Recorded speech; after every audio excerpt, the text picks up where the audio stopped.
उत्तराखंड में इन दिनों सियासत गर्मा गई है। बीते दिनों पूर्व कैबिनेट मंत्री हरक सिंह रावत ने बीजेपी पर कई गंभीर आरोप लगाए। इसको लेकर अब आरोप प्रत्यारोपों का दौर शुरू हो चुका है। हरक सिंह रावत ने बीजेपी की आजीवन सहयोग निधि को लेकर सवाल खड़े किए हैं, तो उसके बाद बीजेपी के कई नेताओं ने उन पर तंज कसना शुरू कर दिया। वहीं हमारे संवाददाता ने पूर्व कैबिनेट मंत्री हरक सिंह रावत से खास बातचीत की है। सुनिए उन्होंने क्या कुछ कहा।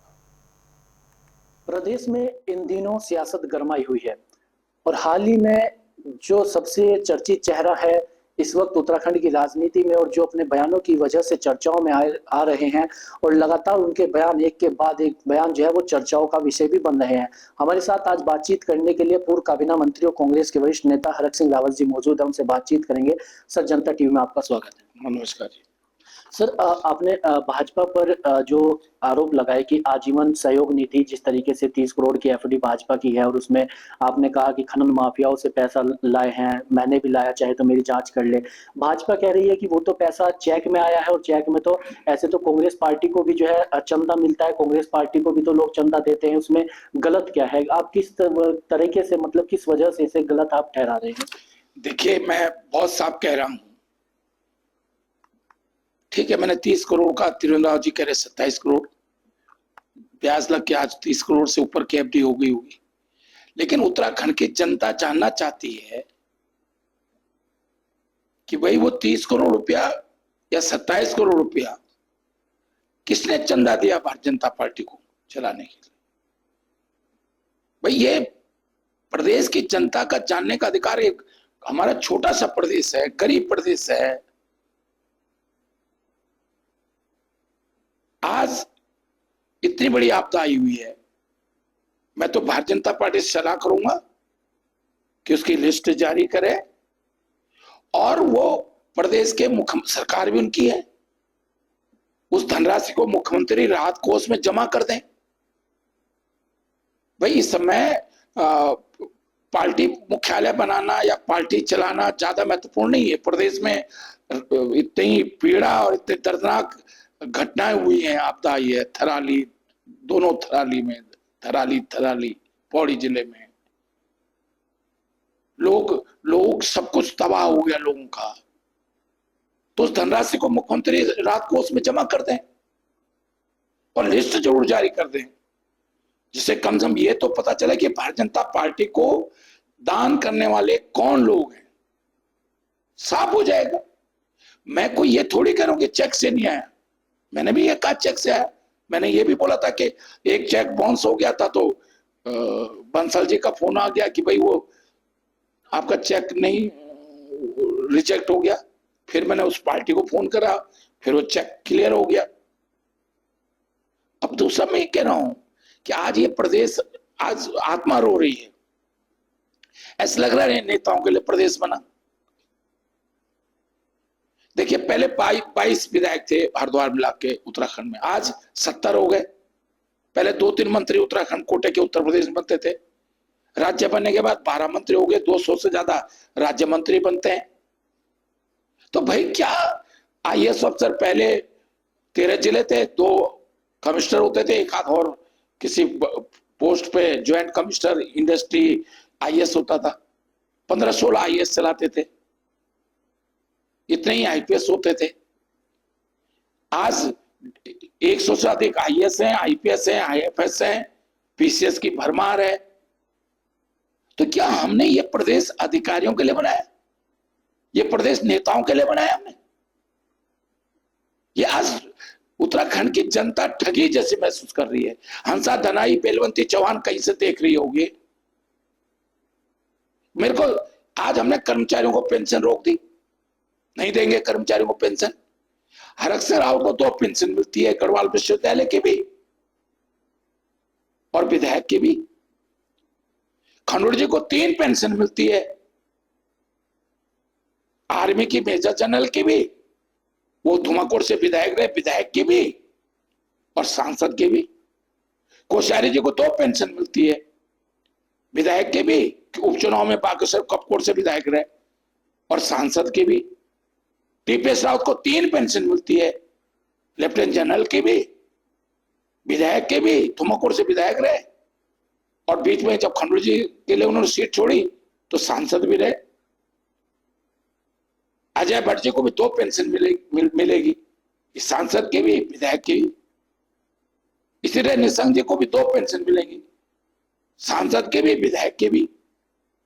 तो हम नेताओं को पेंशन है, और जो कर्मचारी, हम एक दिन विधायक बनते हैं तो हमको पेंशन, हम एक दिन सांसद बनते हैं तो हमको पेंशन, और जो कर्मचारी 30, 35, 40 साल नौकरी करता है, कर्मचारी शिक्षक, उसको आप पेंशन नहीं दे रहे हो, तो कहां हम उत्तराखंड को ले जा रहे हैं?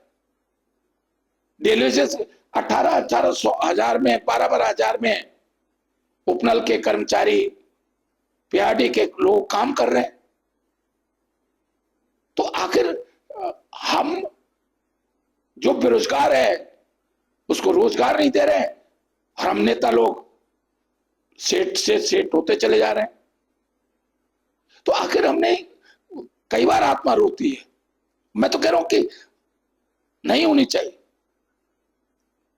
अगर या तो कर्मचारियों को भी पेंशन दो, या तो सांसद की पेंशन, जो सांसद के पेंशन ले रहा है उसको विधायक की पेंशन मत दो, जो विधायक के पेंशन ले रहा है उसको सांसद के पेंशन मत दो। भाई ये क्या है इस उत्तराखंड में? यह अंधेर राज केवल उत्तराखंड में है।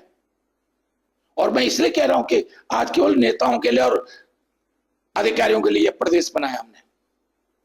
जो मुजफ्फरनगर में हमारी माता बहनों ने बलिदान दिया, श्रीनगर श्रीयंत्र टॉप में भाई बेंजवाल ने बलिदान दिया, हंसाई धनाई बेलवंती चौहान ने जो मंसूरी में बलिदान दिया, ये सिर्फ हम नेताओं के लिए और अधिकारियों के लिए दिया है। एक IAS अफसर हमको 5 लाख का पड़ता है पर मंथ, तनख्वाह, गाड़ी, घर, और उसको पेंशन भी मिलेगी। एक IPS भी हमको 5 लाख का पड़ता है, एक फॉरेस्ट सर्विस का IFS भी हमको 5 लाख का पड़ता है। एक तरफ कुछ लोगों 5 लाख तक का पेंशन है, तनख्वाह है, और एक व्यक्ति जो है वो उससे अधिक काम कर रहा है, उसको 18,000 12,000 में काम कर रहा है।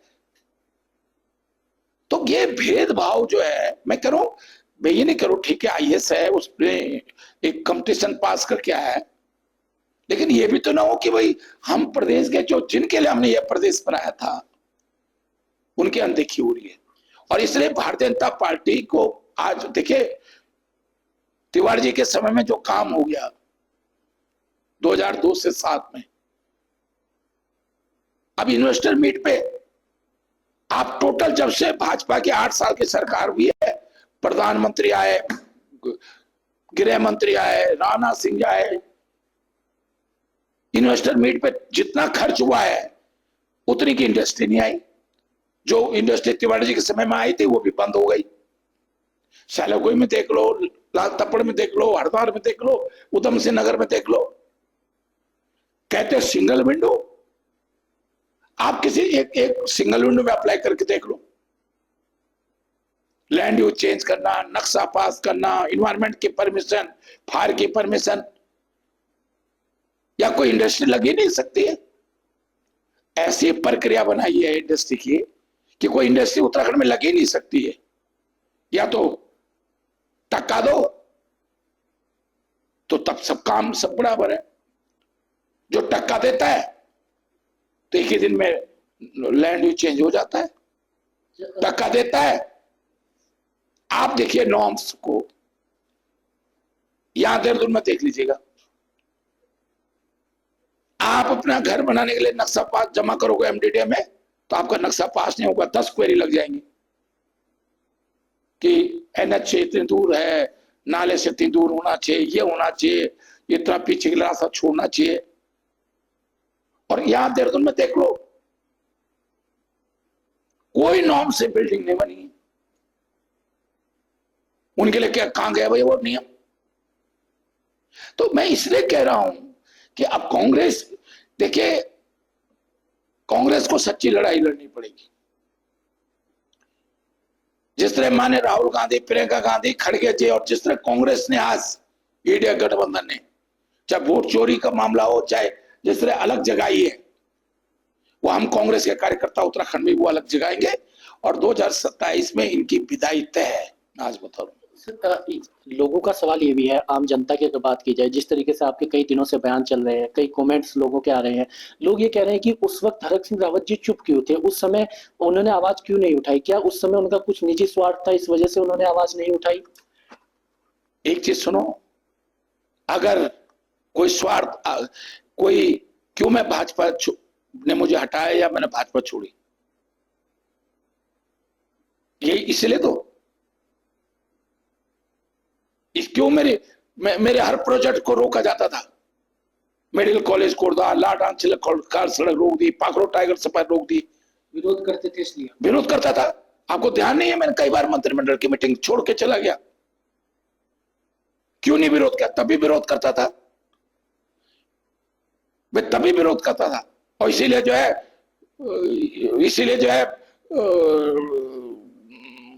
मेरे काम रोके जाते थे।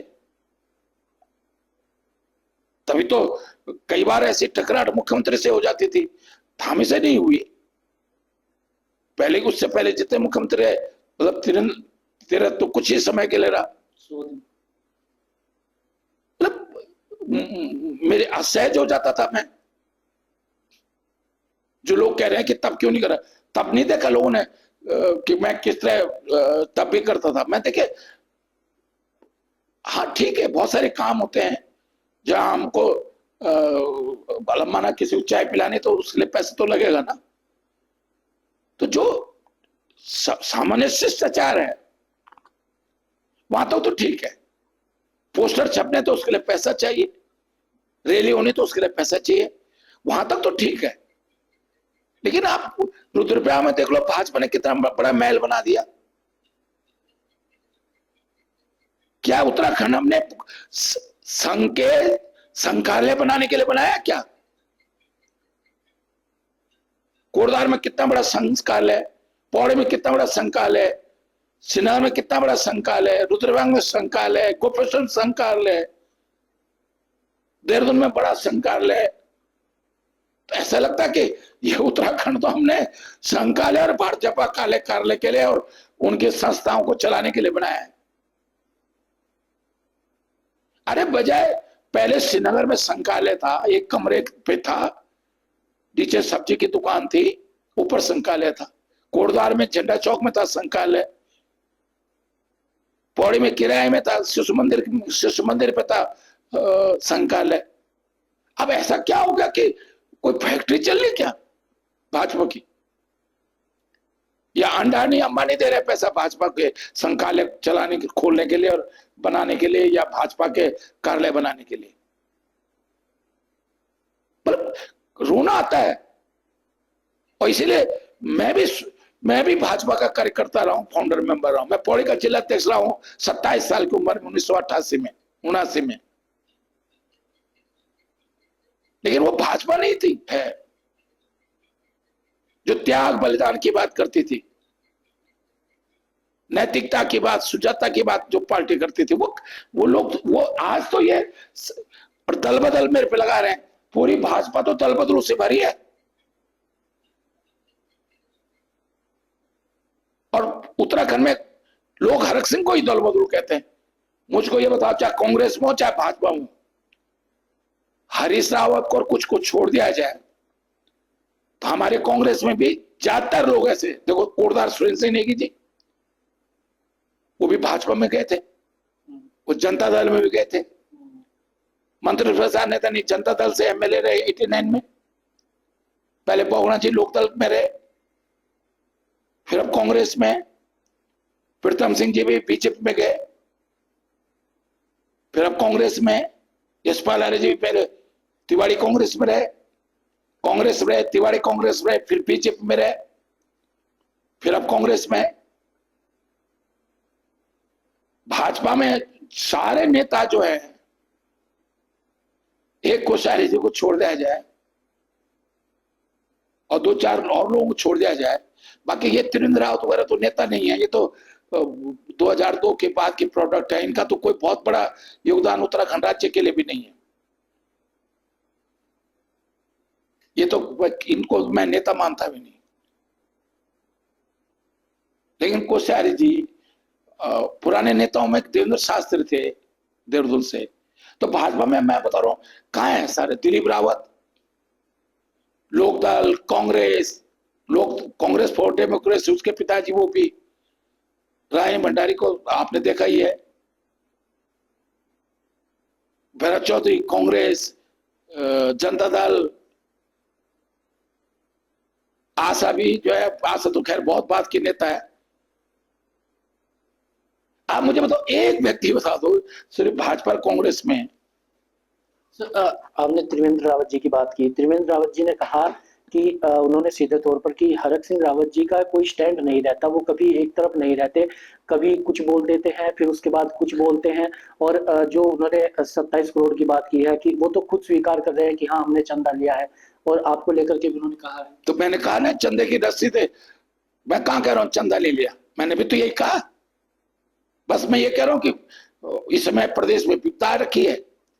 उत्तराखंड के लोग जानना चाहते हैं कि भाई भाजपा को 27 करोड़ इतने गरीब प्रदेश की जनता ने, कौन ऐसे अमीर लोग हो गया जो आपदा पीड़ितों को चंदा नहीं दे रहे हैं और भाजपा को चंदा दे दिया। आपको लेकर उन्होंने कहा है कि हरक सिंह रावत जी का कोई स्टैंड नहीं रहता।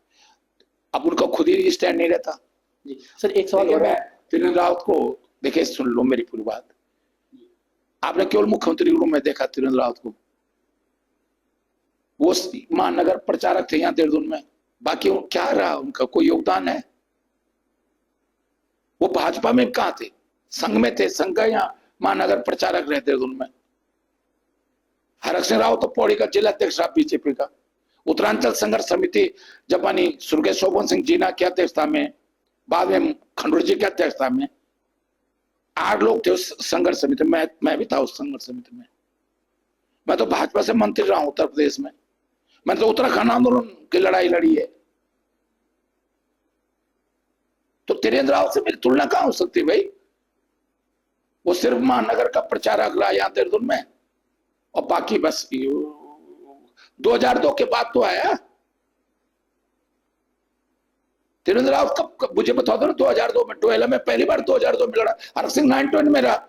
हाँ एक परिचय जरूर है कि जब हरक सिंह रावत मंत्री थे 920 में, तो त्रिवेंद्र रावत जी जो है मेरे एक अभिन्न बड़े भाई जैसे थे।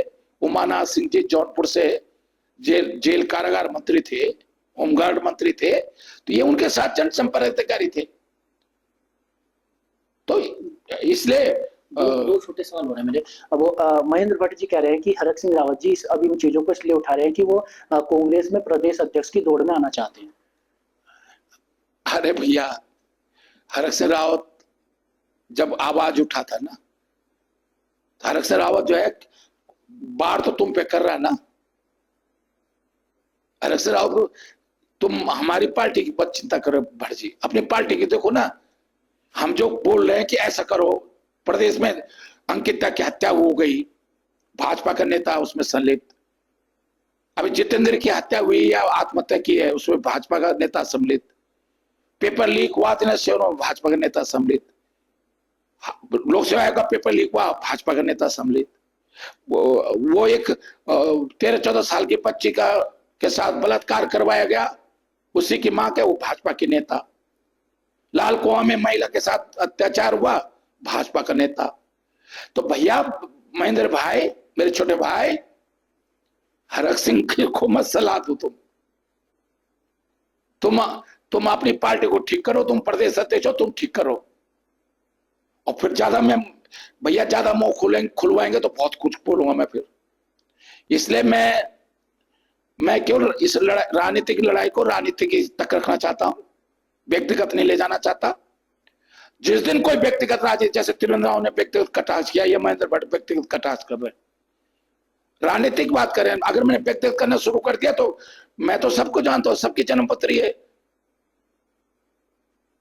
सबके बारे में मैं बीजेपी में सबके बारे में जानता हूं। मैं 80 से राजनीति कर रहा हूं, छात्र राजनीति से राजनीति कर रहा हूं। ये लोग तो परसों के बच्चे हैं मेरे सामने, उम्र में हो सकता है मुझसे बड़े हों,